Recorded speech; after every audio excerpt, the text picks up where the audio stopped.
Glórias a Deus, glórias a Deus. Podem sentar, queridos. Amém. A paz do Senhor para todos. Antes de ministrarmos a palavra, deixa eu dar alguns avisozinhos aqui, rapidinho. Bem?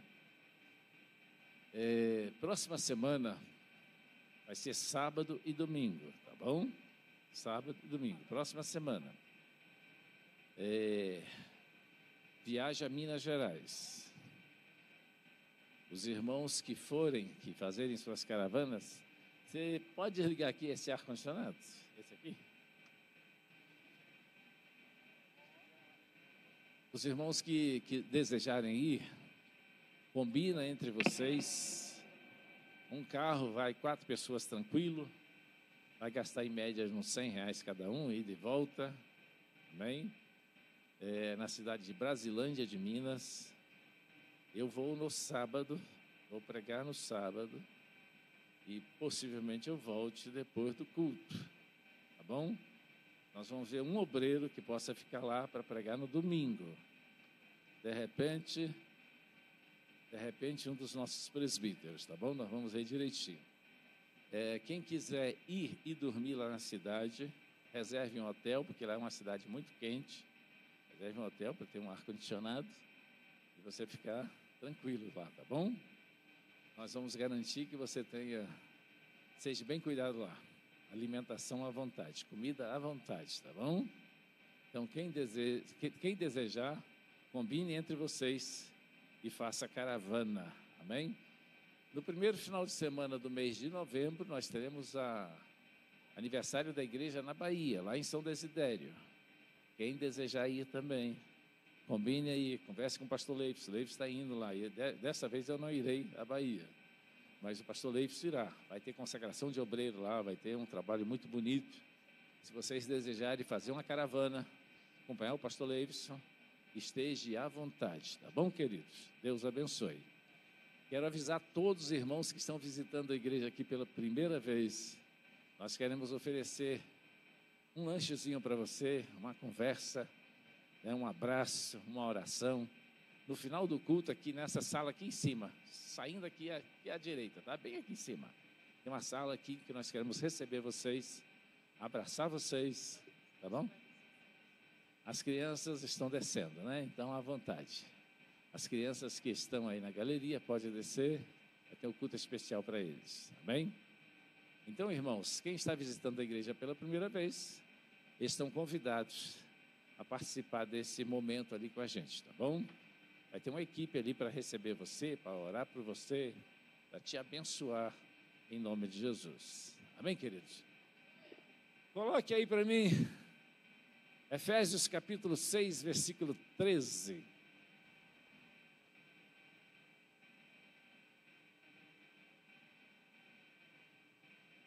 Muito bem. Podemos ler juntos, queridos, esse texto? Portanto, para que possais resistir no dia mau e, havendo feito tudo, ficar firmes. Fique com essa última frase aí, ficar firmes. Ficar firme. Quando se fala em ficar firme, é a mesma coisa que falar ficar perseverante, permanecer, continuar. Apesar das adversidades, você continua firme. Quando está armando uma grande tempestade e nós olhamos para o horizonte e nós vemos o céu enegrecido, e nós deduzimos que está vindo uma grande tempestade. E normalmente quando a tempestade chega, ela está acompanhada de vento. Normalmente é assim, e o vento sopra forte. Algumas árvores, todas elas, nenhuma delas está isenta da ação do vento. Todas as árvores sofrem a ação do vento. As folhas secas caem, os frutos podres caem. aqueles ramos secos que estão nas árvores caem com a ação do vento, tudo cai. E vem a chuva, e está tudo no chão, está tudo sujo, né?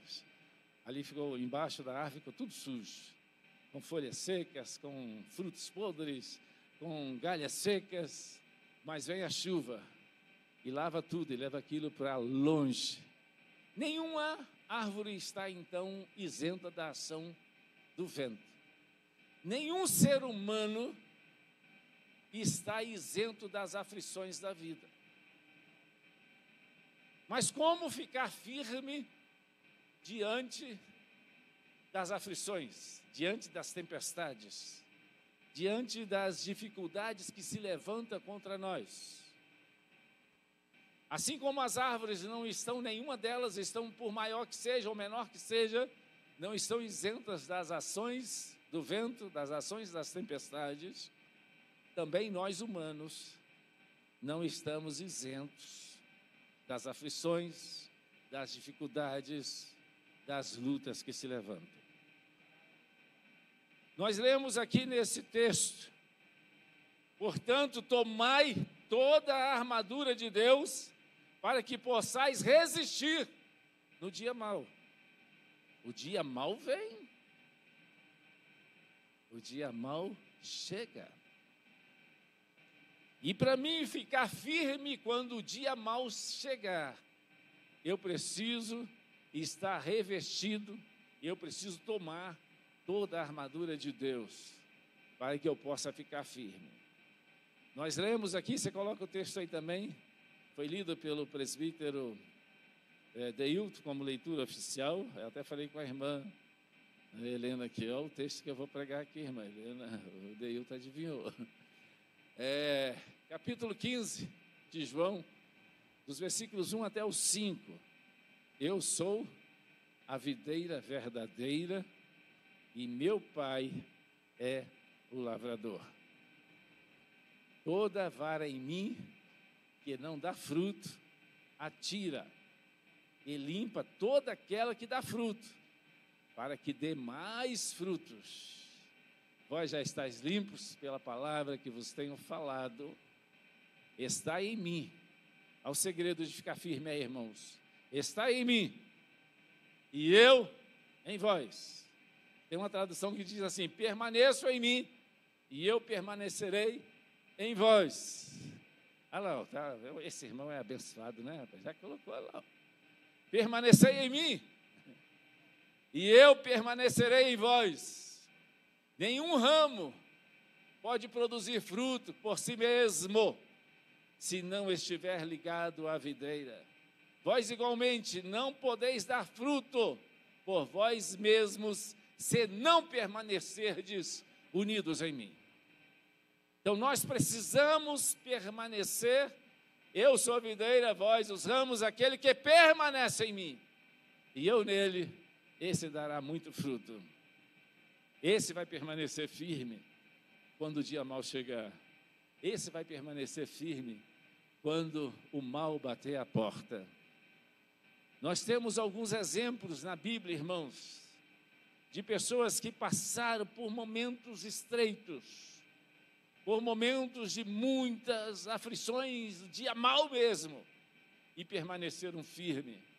E serve como memorial para nós, como lembrança para nós. Mais ou menos no ano 600 anos antes de Cristo, Jerusalém foi invadida e foi levado muita gente para o cativeiro babilônico. E foram levados, entre tantos, alguns da linhagem real. Alguns da linhagem real. E quando eles chegaram lá em Babilônia, eles foram escolhidos pelo imperador Nabucodonosor para servir, para serem instruídos na cultura dos caldeus e servirem ao imperador. Entre eles estavam Daniel e seus 3 amigos.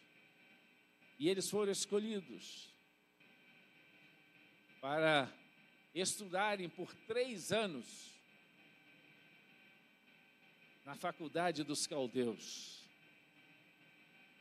E assim que eles foram matriculados naquela escola, eles propuseram no coração deles não se contaminarem, ficar firme com aquilo que eles tinham aprendido.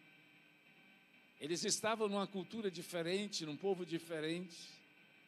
Eles estavam afastados de tudo que os ligava às suas famílias.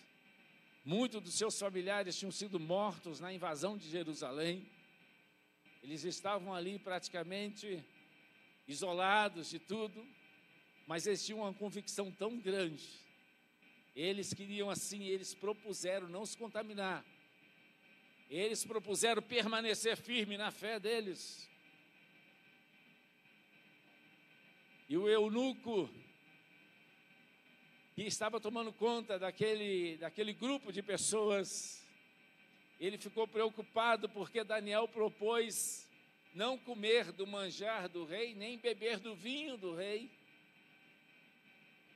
Aí ele disse para Daniel, eu vou ser morto se eu fizer isto. Daqui a poucos dias, eles vão fazer uma avaliação de vocês, e vocês estarão com seus corpos debilitados, porque vocês não estão comendo do manjar do rei. O rei vai saber por quê, e vai contrariar, e ele vai acabar me esfolando, vai acabar me matando. Não faça um teste, só por alguns dias, nos dê legumes. Os irmãos gostam de fazer jejum de Daniel, né?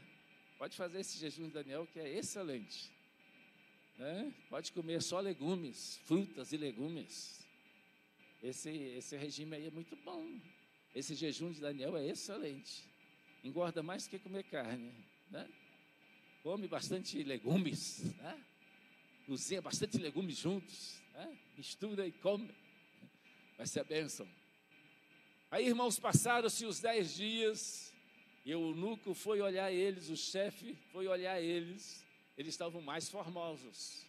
E ele continuou naquela dieta, né? Só legumes. E não sei o que bebia, talvez água, talvez um suco natural, não sei. E passaram-se os 3 anos. Aqueles homens estavam mais formosos. Mas no decorrer desse curso, aconteceu uma coisa. No capítulo 2 de Daniel, está escrito o seguinte, que Nabucodonosor, ele teve um sonho muito maluco, muito doido. E acontece que ele esqueceu do sonho. E o sonho perturbava ele, mas ele não sabia o que ele tinha sonhado. Ele acordou, depois daquela noite, daquele sonho tribuloso, ele acordou angustiado. E ele dizia assim, eu quero saber o que eu sonhei, mas eu não me lembro. E ele começou a chamar as pessoas. Eles começaram a chamar as pessoas que eram os adivinhos, os astrólogos, né? Os estudiosos dos astros, e chamou todo mundo, ninguém sabia. E ele dizia assim, olha, me diz o que eu sonhei, e me diz ainda o significado do sonho. Aí eles diziam assim, não tem ninguém que possa te revelar ao rei o que tu sonhaste. Se você não contar para nós o sonho, não tem ninguém, a não ser os deuses que não moram com a carne, a não ser os deuses que não habitam com os homens. Rapaz, e a ordem veio para todo mundo. O faraó, o Nabucodonosor, o imperador, ele ficou indignado. Ele disse assim, a ordem é matar todo mundo, vão matar todo mundo. Seus enrolões, vocês estão me enrolando, me conte o sonho e nós vamos interpretar, me conte. E o imperador não sabia o que tinha sonhado. Irmão, imagine isso acontecendo com você. Se você estivesse lá, o que você ia fazer? Se nós estivéssemos lá, se nós fôssemos um dos conselheiros do rei, e aqueles jovens estão lá, né? Nem sabiam o que estava acontecendo, eles estavam fazendo curso ainda, estava talvez no 2º ano. No 2º ano deles, o curso levou 3 anos. Aí de repente, mas ia sobrar para eles também, que eles estavam na faculdade estudando essas coisas. Aí chegou a notícia, morte para todos. E sobrou para Daniel. E no capítulo 2 vai dizer, Daniel, quando tomou conhecimento, ele disse para o responsável pela matança, por que se apressa tanto em matar? Dai-me um tempinho, eu vou consultar o meu Deus, eu vou buscar o meu Deus, vou buscar a presença dEle, Ele vai revelar esse negócio. Então você terá o tempo que você precisa. E ele buscou os seus amigos, e os quatro começaram a orar e buscar a presença do Senhor, e de repente chegou a revelação. A revelação chegou. E Daniel é empolgado, ele procura o responsável e pede uma audiência com o imperador, e lá na presença do imperador, ele revela o que ele havia sonhado. Aí ele diz assim, coloca aí Daniel capítulo 2, versículo 31 em diante. Ó rei, eis que tu olhastes, esta era o sonho do imperador.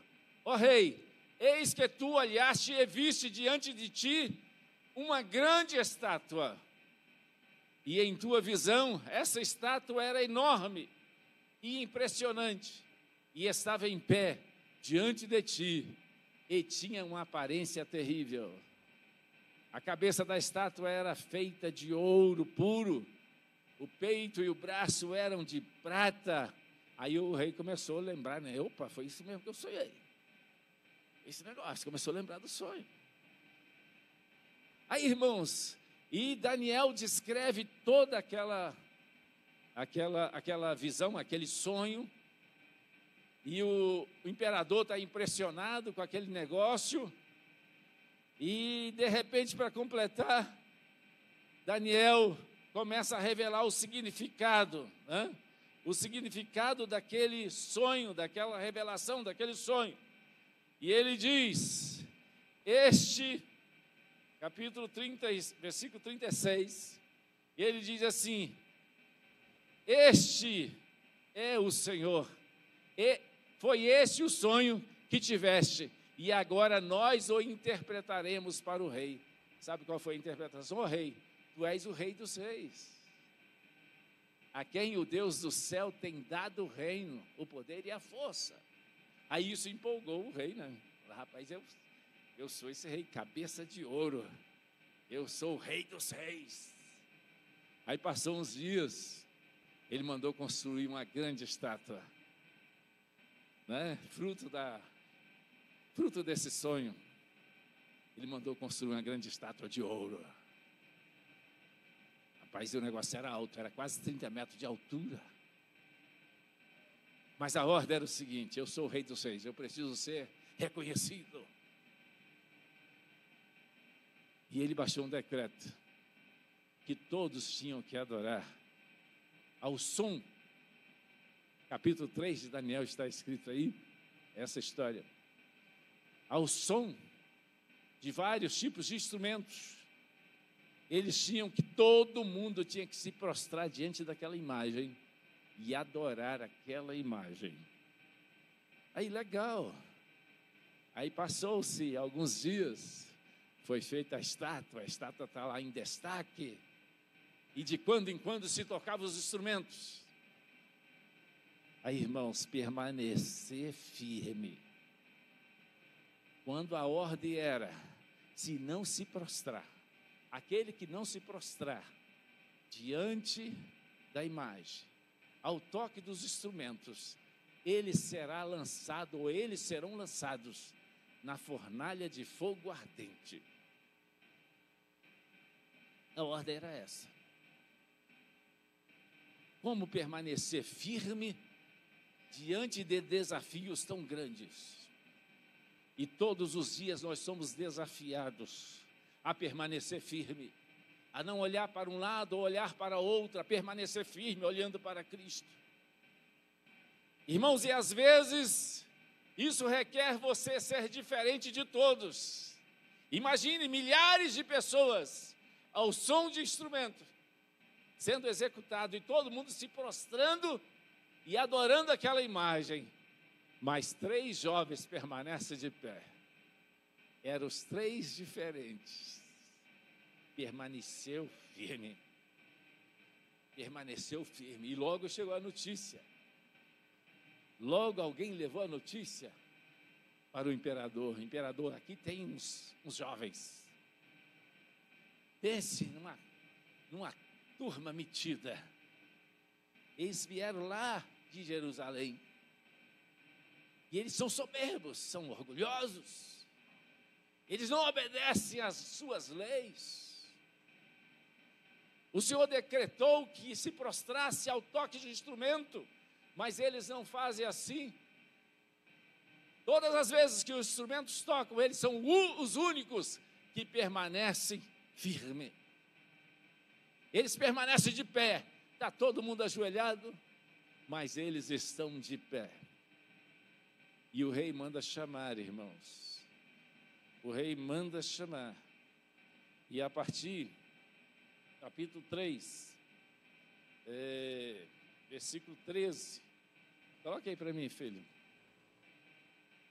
Assim que ouviu essa declaração, Nabucodonosor encolerizou-se, ficou possesso. Terrivelmente. E mandou chamar Sadraque, Mesaque. O Daniel estava em outra província, estava em outro lugar, em outra região, por isso não aparece ele, tá bom? Manda chamar Sadraque, Mesaque e Abednego. E rapidamente esses homens foram trazidos à presença do rei. E Nabucodonosor lhes questionou: ó Sadraque, Mesaque e Abednego, é mesmo verdade que não cultuas os meus deuses, nem adorais a estátua de ouro que eu edifiquei? Segue. Ixi, ficou pequeno agora. Pois de agora em diante, ficai atentos. Quando ouvirdes o som da corneta, da flauta, da harpa, da cítara, do saltério, da flauta dupla. Rapaz, que instrumento é esse, flauta dupla? Flauta dupla. Vamos comprar uma orquestra na flauta dupla? Vamos lá. Flauta dupla. E de todos os demais instrumentos, entoando suas músicas, melhor será imediatamente que vos prostres e adores a estátua que fiz. Daí, pois, ouvidos a essas advertências, pois será bem melhor. Se não prestares o vosso culto à imagem de ouro, sereis atirados sumariamente numa fornalha em chamas, e vos indago: que Deus poderá livrar-te das minhas mãos? Aquele que permanece firme, irmãos, diante das adversidades, diante das dificuldades, diante das aflições que se levantam, Deus sempre tem uma saída para ele. O próximo versículo, irmão, 16. Então Sadraque, Mesaque e Abednego responderam ao rei: ó Nabucodonosor, não precisamos defender-nos diante de ti. Se formos condenados por isto e lançados na fornalha de fogo ardente, o nosso Deus, Elá, a quem cultuamos, pode livrar-nos, e ele nos livrará das suas mãos, ó majestade. Contudo, se ele não nos livrar, fica sabendo, ó rei, que não cultuaremos aos teus deuses, tampouco adoraremos a estátua que erguestes. Ah, é? Não vai não. Diante disso, Nabucodonosor ficou tão enfurecido, tão enraivecido, que seu rosto transfigurou-se em ódio e deu ordens expressas para que a fornalha fosse aquecida 7 vezes mais. Estava determinado a matar aqueles homens. Mas eles disseram: se Deus quiser nos livrar da fornalha, Ele nos livra. Se não quiser também, a gente morre. Isso é estar firme, irmãos. Isso é permanecer firme. Diante dos desafios que a vida oferece, diante das aflições que você enfrenta, fique firme. Não olhe nem para a direita, nem para a esquerda. Permaneça firme. O Senhor vai te honrar. O Senhor vai te honrar. Diante disso, Nabucodonosor ficou tão furioso, tão enfurecido, e ele manda aquecer a fornalha 7 vezes mais. A fornalha é aquecida 7 vezes mais. E ele ordenou a alguns soldados fortes, robustos, que amarrasse a Sadraque, Mesaque e Abednego e os lançasse na fornalha. E assim foi feito. Aqueles homens foram manietados, foram amarrados, e aqueles soldados o conduziram à entrada da fornalha e logo depois os lançaram, os empurraram na fornalha de fogo ardente. Mas o fogo estava tão quente, o negócio estava tão abrasador, que os soldados morreram. E Sadraque, Mesaque e Abednego foram lançados lá na fornalha de fogo ardente. Eles estavam amarrados, com suas roupas, com suas túnicas, com tudo que eles, com toda a roupa que eles possuíam na época. Eles estavam todos ali e eles foram lançados. E de repente, irmãos, não sabemos como, mas eles começam a passear lá na fornalha de fogo ardente. Um milagre acontece. Eles foram desamarrados pelo Espírito Santo de Deus. Eles foram desamarrados ali. E eles começam a passear de um lado para o outro dentro da fornalha de fogo ardente. Eu acredito, irmãos, muito, para que aqueles que permanecem firmes diante das adversidades, o Senhor vai honrar com muita vitória. Não troque o seu Deus por coisa alguma neste mundo. Fique firme, permaneça firme, olhe para Jesus. Nós temos centenas de exemplos, irmãos. Nós temos José, nós temos aí Daniel e seus amigos, nós temos Elias, nós temos muitos personagens bíblicos que enfrentaram as adversidades e ficaram firmes, e o Senhor os honrou. Mas eu quero fazer mais um destaque aqui da pessoa no Novo Testamento, de uma pessoa muito especial, Paulo e Silas. O Evangelho chegou na Europa através de um sonho. Passa a Macedônia e ajuda-nos. E eles, impulsionados por Deus, impulsionados pelo Espírito Santo de Deus, eles atravessam a Macedônia, atravessam o mar.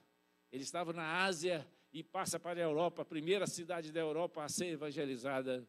E quando eles chegam em Filipe, eles estão pregando o Evangelho, e expulsam o demônio de uma jovem, e de repente essa jovem dava muito lucro a seus senhores, e por causa disso foi levantar o falso contra eles, e eles foram presos.